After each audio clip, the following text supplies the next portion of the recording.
একটা বড় বিপদ থেকে আল্লাহ পাক আমাকে রক্ষা করেছেন। পুরো ভিডিওটা দেখতে থাকুন, তাহলে জানতে পারবেন আল্লাহ তাআলা আমাকে কোন বিপদ থেকে রক্ষা করেছেন। আসসালামু আলাইকুম। সবাই কেমন আছো? আশা করি সবাই ভালো আছো। সকালবেলা ঘুম থেকে উঠে ভাবলাম আজকে তাড়াতাড়ি রান্নাটা করে নিই। কারণ একটু বাহিরে যেতে হবে ডাক্তার দেখানোর জন্য। বাহির থেকে এসে পরে আর রান্না করতে ইচ্ছে করে না। তাই রান্না করে তারপর বাহিরে যাব। এই তো ফ্রিজ থেকে এখানে আমি কিছু মাছ ভিজিয়ে রেখেছিলাম। এই মাছগুলো অবশ্যই ভেজে খেতেই ভালো লাগে কোনো তরকারি রান্না করার থেকে। তারপর আমি মাছগুলো একটু লবণ দিয়ে ভালোভাবে ধুয়ে নিব। এই তো আমার মাছগুলো ধোয়া হয়ে গিয়েছে। এই মাছগুলোর কি নাম অবশ্যই তোমরা কমেন্ট বক্সে বলে যাবে। তারপর আমি কিছু শুকনো মরিচ ভেজে নিয়েছিলাম এবং পেঁয়াজ ভেজে নিয়েছিলাম ভর্তা করার জন্য। আরেক চুলায় আমি ডাল বসিয়ে দিয়েছিলাম। এখন ডালটা হয়ে গিয়েছে, আমি ডালটা বাগার দিয়ে দিব।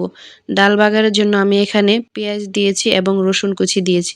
এই তো পেঁয়াজ আর রসুন কুচিটা একটু লাল হয়ে গেলে ডালের বাগারটা দিয়ে দিব। এই তো ডালের বাগারটা দিয়ে দিয়েছি। ডাল বাগার দেওয়ার পর আমি আর বলক উঠাই না, তারপর কেমন জানি লাগে, তাই ডাল বাগার দেওয়ার পর আমি এভাবেই নামিয়ে রাখি। তারপর মাছগুলোতে আমি হলুদ মরিচ আর সামান্য পরিমাণ লবণ দিয়ে মেখে রেখেছিলাম। এই তো তেলটা গরম হয়ে গেলে আমি মাছগুলো এখানে দিয়ে দিব। মাছগুলো ভাজা হতে হতে ওদিক দিয়ে আমি করে নিব ভর্তাটা। এই তো মরিচগুলো দিয়ে দিব, এখানে দিয়ে দিব সামান্য পরিমাণ লবণ। লবণ দিয়ে আমি মরিচটা ভালোভাবে ভেঙে নিব পেঁয়াজের সাথে মিশিয়ে। এই তো তারপর দিয়ে দিব সামান্য পরিমাণ সরিষার তেল। তারপর আলুগুলো ছিলে আমি ভর্তাটা করে নিব। ভর্তা থেকে আমি পরিমাণে আলু বেশি সিদ্ধ করে নিয়েছিলাম, তাই কিছু আলু রেখে দিয়েছি তরকারি রান্না করার জন্য। এখন ভর্তাটা আমি করে নিয়েছি। এখানে একটু আমি মরিচ ভর্তাও রেখে দিয়েছিলাম ভাত দিয়ে খাওয়ার জন্য। মরিচ ভর্তাটা আমার কাছে অনেক ভালো লাগে। আপনাদের কার কার কাছে ভালো লাগে অবশ্যই কমেন্ট করে জানাবেন। ভর্তার কালারটা কিন্তু অনেক সুন্দর হয়েছিল। তারপর আমি একটা আম কেটে নিয়েছিলাম। যেহেতু বাহিরে যাব তাই ভাবলাম সকালের নাস্তাটা এটা দিয়েই সেরে নিই। খালি পেটে তো আর যাওয়া যাবে না। নাস্তা শেষ করে চলে এসেছিলাম মাছ ভাজার কাছে। এই তো যেই মাছগুলো আমি দিয়ে গিয়েছিলাম সেই মাছগুলো ভাজা হয়ে গেছে, তাই আমি নামিয়ে নিয়েছি। তারপর আমি আরও কিছু মাছ দিয়ে গিয়েছিলাম, সেগুলো এখন আমি ভেজে নিব। ভাজা হয়ে গেছে প্রায়, এখন আমি এগুলো একটু লাল করে ভেজে নিব, নিয়ে নামিয়ে নিব। তারপর আমি কিছু পেঁয়াজ এবং কাঁচামরিচ কুচি করে রেখেছিলাম, সেগুলো এই তেলে দিয়ে দিব। এই তো পেঁয়াজ আর কাঁচামরিচগুলো আমি দিয়ে দিয়েছি। আমি যেহেতু মাছগুলো হলুদ মরিচ এবং লবণ দিয়ে ভেজে নিয়েছিলাম, সেজন্য আর পেঁয়াজ মরিচে কোনো হলুদ মরিচ ব্যবহার করিনি। এই তো তারপর ভেজে রাখা মাছের তেলে দিয়ে দিব পেঁয়াজ মরিচগুলো। পেঁয়াজ মরিচগুলো যখন লাল হয়ে ভাজা হয়ে যাবে তখন দিয়ে দিব মাছগুলো। মাছগুলো দিয়ে একটু নেড়েচেড়ে নামিয়ে নিব। রেডি হয়ে বের হয়ে গেলাম। রাস্তায় যেয়ে দেখি এক দুর্ঘটনা।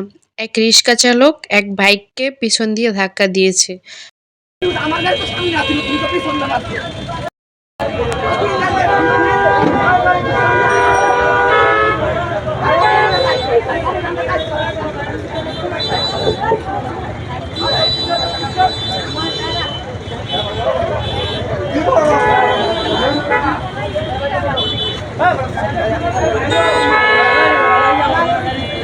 বাইক চালক জরিমানা চাচ্ছিল।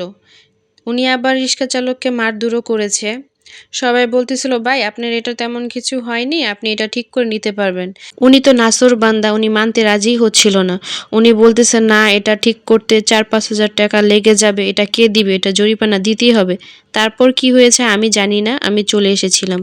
তারপর কিছু দূর আসতেই আমার সাথে ঘটে যায় এক দুর্ঘটনা। এই তো দেখতেই পাচ্ছেন, আমি একটা রিক্সা নিয়ে চলে যাচ্ছিলাম ডাক্তারের কাছে। ভাইয়াটা ভালোই চালাচ্ছিল। হঠাৎ এক মোড়ে গিয়ে ব্রেক কেটে গেল। একটু নিচু রাস্তায় রিক্সাটা জুড়ে নামাচ্ছিল। আমি তো ভয় পেয়ে গেলাম।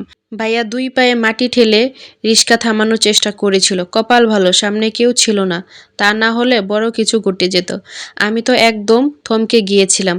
তখন মনে হচ্ছিল আসলে রাস্তায় যে কখন কোন সময় কি ঘটে যায় তা কেউ জানে না।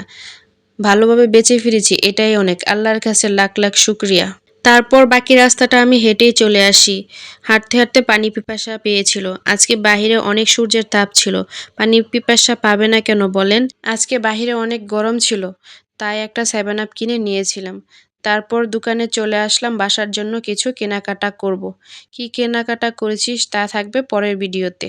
এই দোকানে ঘর সাজানোর জন্য অনেক সুন্দর সুন্দর জিনিস ছিল, মনে চাচ্ছিল সব কিনে নিয়ে যাই। বাসায়, কিন্তু তা তো আর সম্ভব না। তারপর চলে আসলাম নার্সারিতে এসে কোনো লাভ হলো না। আমি একটা গোলাপের চারা নিতে চেয়েছিলাম, কিন্তু ওনার কাছে ছিল না। আজকের ভিডিওটা এখানেই শেষ করছি। সবাই ভালো থাকবেন, সুস্থ থাকবেন।